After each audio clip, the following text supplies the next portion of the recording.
Most family businesses stay local and eventually plateau after a couple of years. But what happens when you take a 40-year-old brick-and-mortar business and move it online to scale the right way?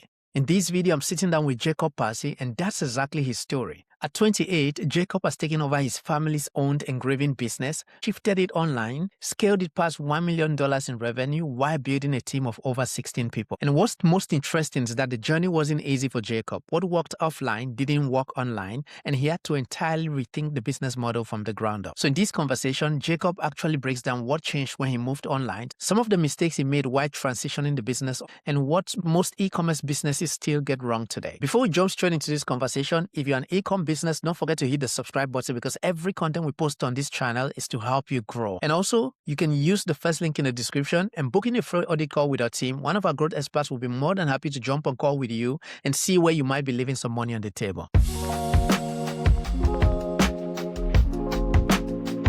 My name is Jacob Passy. I own a engraving business in Cedar City, Utah. I've owned that for about 5 years. It's been a family company. It's been around for about 40 years. I had the opportunity of taking it over from my parents and transitioning it online. Grew up working with my parents and decided ultimately that's where I wanted to stay. And it was a good career path for me to be able to raise my family here locally and saw it as a good opportunity to provide for my family. When you were growing up, was it already certain that you were going to get into the family business, or was it a decision that was made down the line? No, I was actually throughout college, I was going to go into public accounting with a lot of my friends, and ultimately made the shift into taking over the business as I started to develop a website. I also received a few awards during college where I realized that recognition really does matter to people. And that kind of changed my outlook at what my parents were doing and that the products we were making at GemWards really did matter to people. But no, it wasn't always set in stone that I was going to take over the business. It was a skill set that I learned growing up. And then when I finally found that passion for it, that's when I decided to go all in and take it over. Talk to me about Gem Awards. What does Gem Awards do? We do everything pretty much a typical trophy store or engraving store does. A lot of corporate awards for like years of service events, employee of the month recognition awards, retirement awards. Then we do a lot of K through 12 sporting events like track meets and soccer meets. And around this time of year, we're super busy with graduation awards. But on the other side of things, we do a lot of signage. So engraved signs like name tags and office signs, outdoor signs, memorial signs, and things like that. Just pretty much anything that people want personalized. They've got their name on it and a sentiment. So it kind of goes in cycles throughout the year, and we're able to help out a lot of different customers. One of the most interesting things for me reading your story was how you were able to take the family-owned brick-and-mortar business and help move that online. Talk to me about that journey. What was going through your head when you were taking over Gem Awards? Are you already thinking, okay, we need to move this online? Or what does that process, what did it look like for you? It actually started out of necessity. So my parents weren't quite ready to retire, and they needed the income from working and from the store to provide for them. But in all honesty, it wasn't enough to provide for their family and my family. So I realized really quickly that there needed to be a business model change there, just because the local orders weren't large enough to support two families. So I saw e-commerce as a way to increase our revenues, increase the amount of business that we were doing, but it was super hard.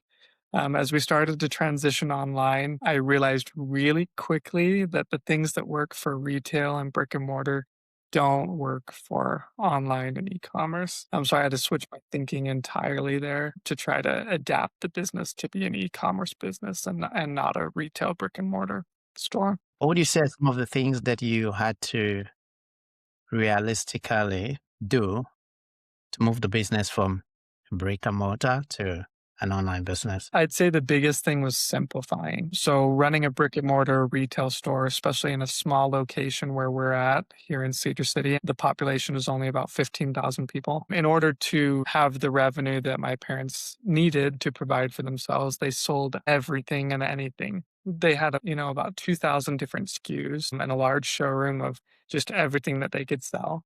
And that's how I started in e-commerce, as I started putting everything out there. And then I realized really quickly when I hired my first employee that it was extremely hard to train them on 2,000 different products and how to make those. And so I started to scale back our product lines, focused on what was selling really well and just going all in on a few of those. And then over time, we've now been able to expand the product lines back out to where we offer a lot of those SKUs and a lot of those products for our customers.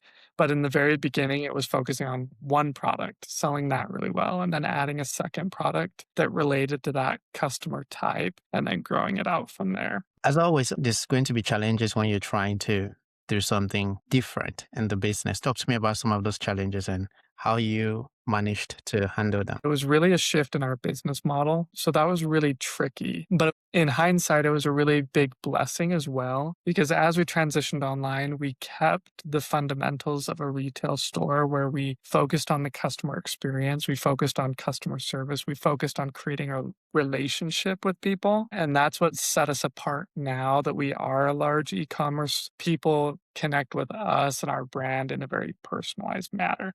But that was really hard getting that transition to keep the good things from retail, but also expand in e-commerce. Do you mind me asking, what were the first channels you started to dive into? Was it emails, Google Ads? Was it Amazon? What were the first channels you explored? Technically, the first channel we started was on our own website. And I really quickly realized that you can have a beautiful website, it can look great and function well, but if there's no traffic, nobody's going to buy anything. And traffic was extremely expensive. I tried Google Ads and tried to send customers there, but it was hard. And so then I switched over and started blogging to build the organic traffic, but that was a slow process. Every blog post that I posted would gain traffic, but it would gain traffic, in 6 to 8 months. The first platform online that we really gained traffic and a lot of sales consistently was Etsy.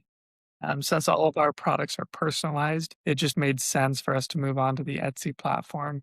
And we saw really quick success there. I was able to adapt the skills I already had, building the website and optimizing for search engines, and adapted that to Etsy. And then we've kind of grown into Amazon and grown with the website and grown all of the channels. Right now, it's still just the three. So we sell on Amazon, Etsy, and our website. Our products are a little bit difficult to sell since they are all personalized. So those are the platforms that work best for us. I want to circle back to what that conversation looks like when you were telling your parents that we have to move this business from a brick and mortar and take this online. What does that conversation look like? That's a loaded question. A short answer, it was actually very difficult. As with most humans, I think we all resist change. And that was a huge change for my parents. And, to be honest, it was risky. We were switching the business model. We were investing a lot into site and into our online presence. And we didn't know whether it was going to pay out. We didn't know whether people wanted to buy custom products or personalized products online, since they aren't really an impulse purchase. So it was really challenging to pitch the idea to them. But as we started to see kind of the slow success, I think they slowly got on board with it. If you look back at the journey, were there any mistakes that you did? And if you had to go back and do it, are there some things that you would do differently?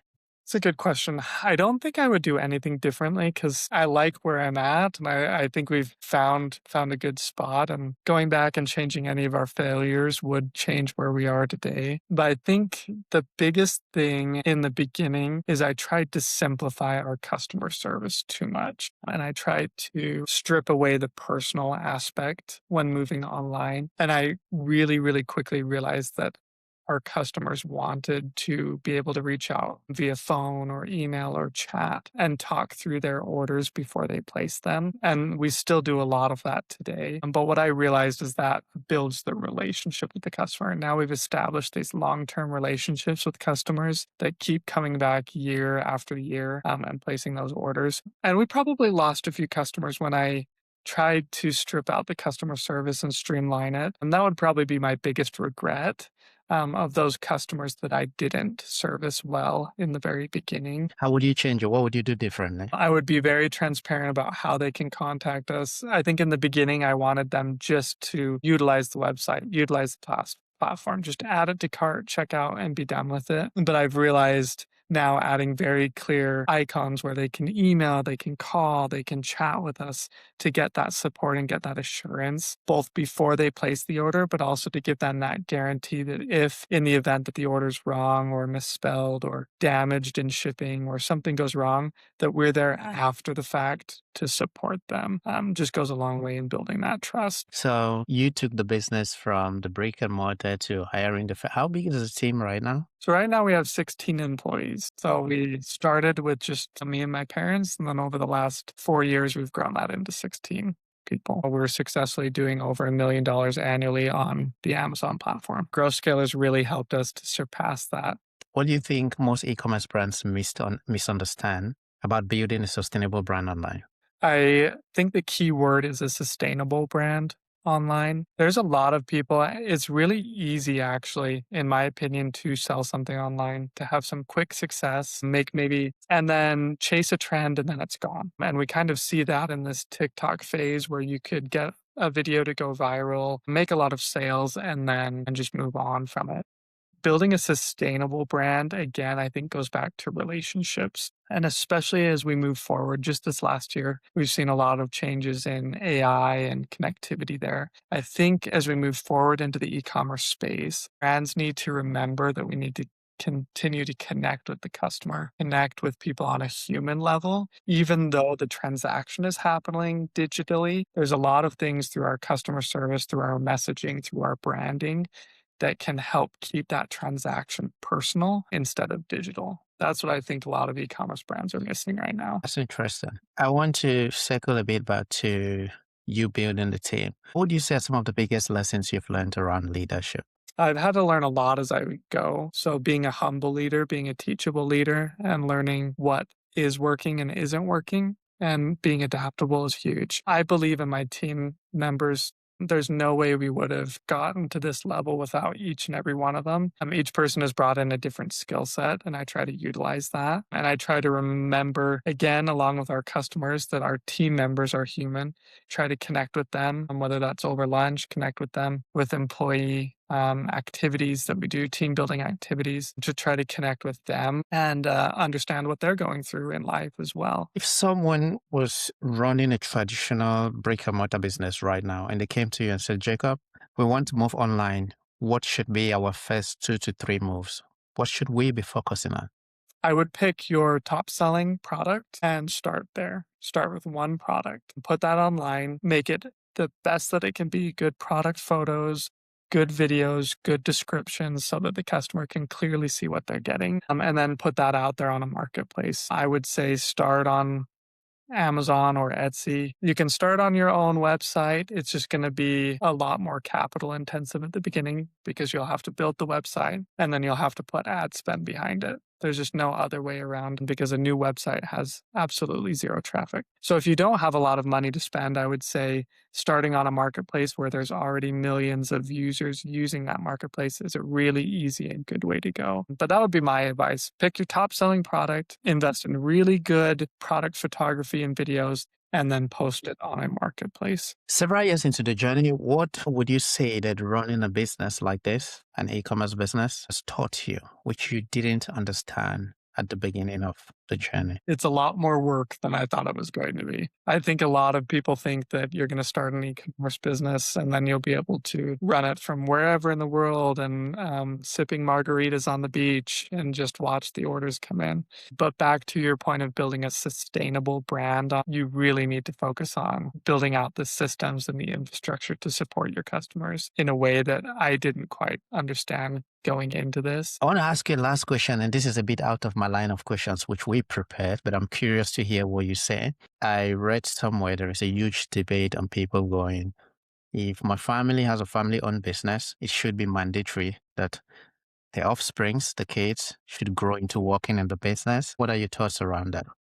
My initial thought is this idea of passion. I'm not always 100% passionate about what I do. Work is still work and it can be difficult. But I think back to the experience where I was standing up on stage and I received an award. It was probably the first time I had received an award that I felt like I really earned. And I stood out and I looked out across the audience and saw how people were proud of me. And at that moment, like it clicked that recognition matters. And that's where my passion for GEM awards in the industry came. And that's when I realized I wanted to take over the business. That's ultimately what changed my course in life. So I think had I just been shoveled into taking over the business without the passion, I wouldn't have been nearly successful as I had been. People who own family-owned businesses need to realize that if your offspring or if your children have a passion for it or a skill for it or a desire to take it over, that's important. But if they don't have a desire, it won't succeed. That's such a good answer. It was a good question. Thank you for sharing. So where can people find you? So you can find us most places that the products are sold. Our products are on Amazon and Etsy. We also have a large online presence at gemawards.com. We work with a lot of business owners, and our goal is to make your life easier. So a lot of business orders order multiple times a week, sometimes ordering name tags or awards for these larger companies when employees leave. And we make that process super simple. We have a retail storefront, a showroom. If you're ever in Utah, you can stop by, or you can email and call us. We're open anytime.